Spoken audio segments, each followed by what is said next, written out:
Mario? You did what?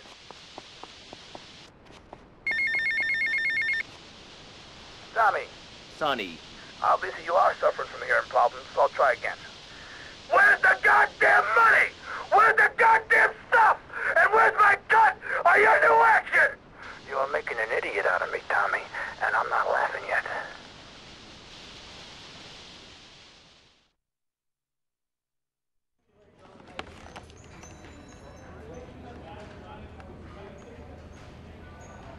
How's filming going, Steve? Well, Candy is a natural. And that new girl, she's insatiable. She went through half the cast and crew before I even took a light reading. Anyway, hey, tomorrow we're going on location to shoot the boat scenes. Boat scenes? What boat scenes? The fishermen are in the throes of passion when the giant shark comes in. What'd I say about the giant shark? I said, no giant shark, all right? Just keep the cameras pointed at the poontang. Okay. Hey, Tommy, you guys gotta try, right? You get those flyers printed up? Yeah, but nobody's gonna let us distribute those things. I mean, they're just too, they're unimaginative. You don't worry about that. I've got my own ideas for distribution. Okay. Hey, Candy, in my trailer.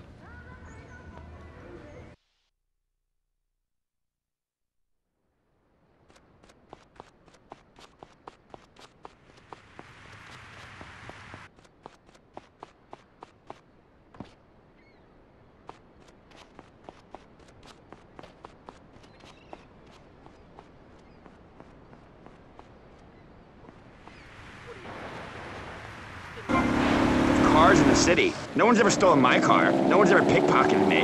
They've never even tried. That's because you're a degenerate loony. If the police were naked, it would set a great example to everyone. You can direct traffic and eat donuts entirely in the buff. Maurice, this kind of immoral behavior is exactly why I'm building the Pastor Richard Salvation statue. Noah had an ark, Texans had the Alamo, and I am building a highly fortified structure in my image. Simple. This 50-story statue will be able to deflect alpha, gamma, and beta radiation. The day is coming, and coming soon, where the artificial suns will rain down to punish the degenerates of this city. But you can save yourself. The Pastor Richard Salvation statue will be a completely self-sufficient community. We have canned food rations, private living quarters, and enough supplies to survive happily the predicted 40,000 years of nuclear winter. In Phase 2, and with funding from NASA, we will equip this massive statue with rockets. So when the poopy hits the proverbial fan, we will load up the statue with all of the people who have saved themselves through generous donations, blast into space, and colonize Saturn with a race of morally correct, affluent people ruled by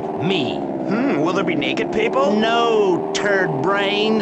It's morally corrupt people like you we're shielding ourselves from. Liberals, degenerates, the Welsh. They're the ones responsible for the nightmare Vice City is today. The crime in the streets, the parties, the children born out of wedlock to a future of hopelessness. Anyone who does not agree with me is mentally sick and should be shot, I'm afraid to say. We need to build a place to escape these transgressions. Whew, that's extreme stuff, Pastor. But we'll leave amateur eugenics for a minute and ask our other panelist. Jan, you're a mom, so you know everything. What is your thought on all this? And do you think Pastor Richard stole his ideas from a movie or book? Well, yes, I am a mom. My kids are very special. So special, they go to special classes. Now, I teach my kids history to give them perspective. Last night I was telling them about how Magellan sailed around the Strait of Magellan and met some friendly natives that gave him supplies. Then he had to kill all of them. And that's an important lesson about life. If you look at nature, you'll see many species that eat their children to protect them. This is especially true of hamsters. It's about putting the family first. That's really important to me, and where a lot of my morality comes from. And if you don't like it, find your own husband and stay away from mine, okay? Okay, but, and excuse me if I sound a little confused here, but I don't think I understand. Now, my morality comes from looking at history and biology and working out what's best for my kids and screw anyone else. That's what this country's all about. I mean, I saw the hippies. What a load of claptrap. What's your kid gonna do at a school with a name like Moonbeam or Wave or Horseradish or whatever they call call them. How can you take your kid to a Little League game when you live in a communal farm growing drugs? It's awful. And that's what my life is about, looking down on others. Yes, I think I can see that now. Moving on. Pastor Richards, in your book, you talk about putting yourself first and how people should not make sacrifices or help those in need. Do you want to elaborate? Oh, that's right. People need to learn how to take care of themselves and not depend on others. If you read chapter 45 of my book, I talk about how being selfish is a virtue. The best thing you can do for someone that needs help is to tell them to help themselves. That builds moral character. Morality, Maurice. There's not much left in this city. Every time...